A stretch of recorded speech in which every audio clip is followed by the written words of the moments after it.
Ladies and gentlemen, they had a gallery in New York City for Black Wall Street, and it was defaced, you know, and they're saying, it is considered a hate crime, and they are probing into who possibly have done it. It could have been a group of people that did this.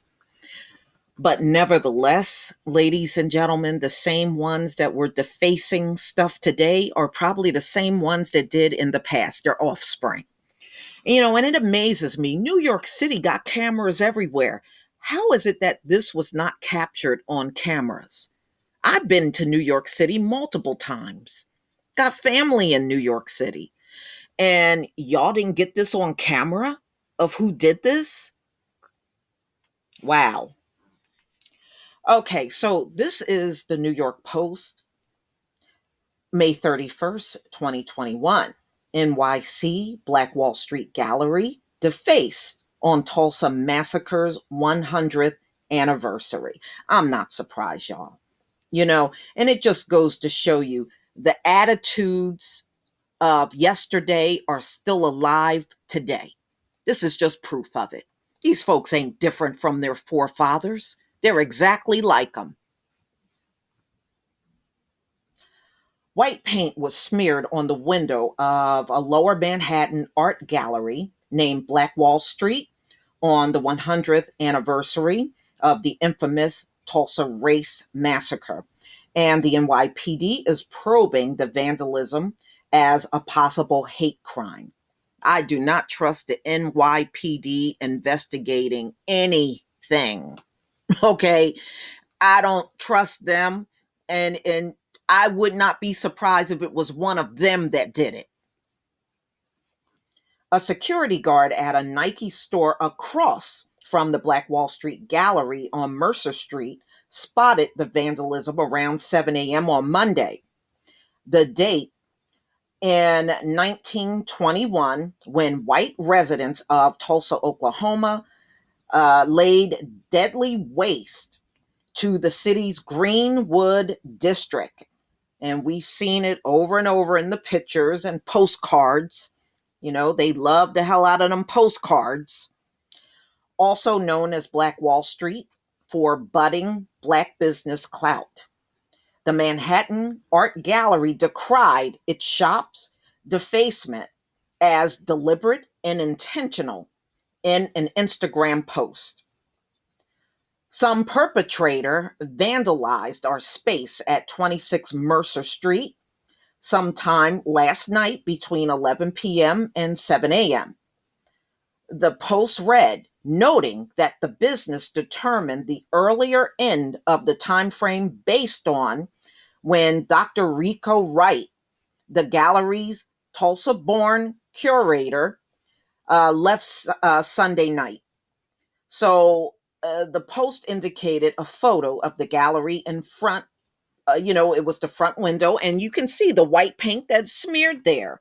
And much of its name, the gallery said the caption that the NYPD initially declined to categorize the vandalism as hate speech, though a department rep told the Post that the incident has been referred to the Hate Crime Task Force for investigation. So when the NYPD first showed up and looked at it, they didn't even want to say it was a hate crime. Okay? Trust me, y'all, they ain't gonna find nobody. I bet you this thing is just sitting on somebody's desk and nobody is looking at it at all. When these people say they are investigating, I never believe them. I think what they're doing is just laying low for the next week or two and then come out and say, well, yeah, we didn't find nobody, no suspects. We don't know who did it. And it's just like the same thing with the shooting. When they claim it's going to be a departmental investigation or they going to investigate, I believe they just let that stuff sit on somebody's desk, wait for time to go by, and then come out and tell you the cop didn't do anything wrong. And, always look at who's doing all of these investigations and never finding any wrongdoing. Okay, just take notice. Okay. So a security guard at Nike store, he was the one that spotted it. And mm, mm, mm. This doesn't make any sense. But, this is from the very people. Remember, right now we got a whole group of people on the world stage trying to bury the history, y'all. They're trying to bury the history. And it doesn't matter what they bury. I'm going to talk about it as much and often. And in fact, I'm going to step it up because they're trying to bury the history. I'm going to step it up.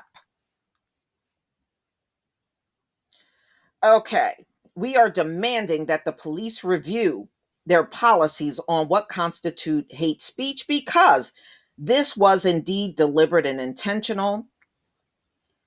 And sorry about that. The gallery post read, all one has to do is look at the facts. We are Black Wall Street Gallery, and this incident occurred exactly 100 years after the massacre. As far as we're concerned, smearing white paint on the word black is deliberate and intentional and therefore constitutes hate speech. The gallery noted that no other businesses on the block were vandalized overnight and that it had not previously been targeted since opening its doors in October. An estimated 300 people were killed, hundreds were wounded, and businesses, homes, and churches were burnt to the ground in the Tulsa race riot. And there were more than 300. One thing about these folks historically, they love to lowball numbers when they don't look good and everything. So you can best believe it's way more than 300 people. I don't believe that figure at all. They couldn't prove that to save their mama's life. But y'all, please tell me what you think. Look, you burnt down Black Wall Street out of pure jealousy. People went from the plantation to becoming millionaires, and you couldn't handle that. And you did not help or assist them in any kind of way. They did it all on their own. Just like all those hundreds of towns white mobs torched, those folks built those towns on their own, didn't need your help. You know how you perpetrate a fraud today, trying to pretend like we need you, but we got evidence in the past that we didn't need you at all? Yeah, that thing.